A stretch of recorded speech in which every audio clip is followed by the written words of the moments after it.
আজকে হচ্ছে একটা প্রবাসী ভাইয়ার গল্প বলবো। সেটা গল্প বললেও চলে, আবার হচ্ছে কষ্ট মানুষের জীবনে সবারই কষ্ট থাকে।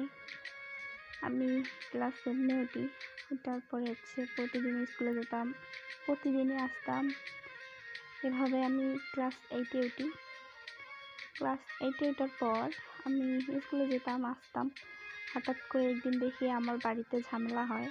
তারপর হচ্ছে আমি পালিয়ে ঢাকায় যাই।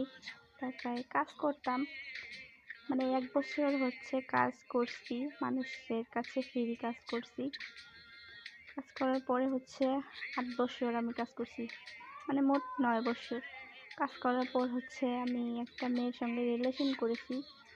করে তারপর হচ্ছে আমার বিয়ে হয়েছে, রিলেশন করে বিয়ে হয়েছে। বাড়ি থেকে কেউ মেনে নেবে না, বাবা মাও মেনে নেবে না।